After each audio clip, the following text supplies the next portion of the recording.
এনেদৰে আজি অলপ হাঁহি ফূৰ্তিৰে পাকঘৰলৈ গ'লোঁ গৈ দুপৰীয়াৰ ভাতখিনি বনাবৰ কাৰণে যোজা আৰম্ভ দিলোঁ।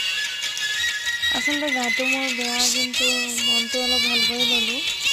বতৰটো এইকেইদিন খুব বেয়া আছিলে। আজি দুপৰীয়া আমি দুজন খোৱা মানুহ, মই আৰু মোৰ মিষ্টাৰ। তো ভাবিলোঁ প্ৰথমতে যে চিকেন অলপ আনি খাওঁ তেনেকৈ। তাৰপিছত তেওঁ গ'ল চিকেন আনিবলৈ, নাই, ঘূৰি আহিলে সুদা হাতে।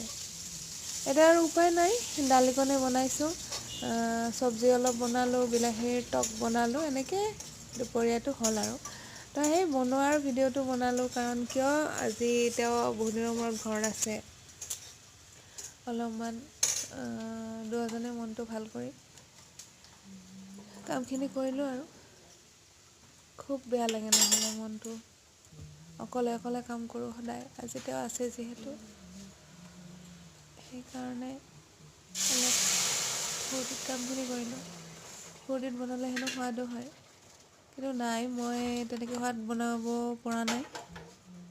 এয়াই আৰু হাঁহি ফূৰ্তিৰে অকণমান দুপৰীয়াটো অতিবাহিত কৰিলোঁ। আপোনালোকে কেনে পায় ক'ব।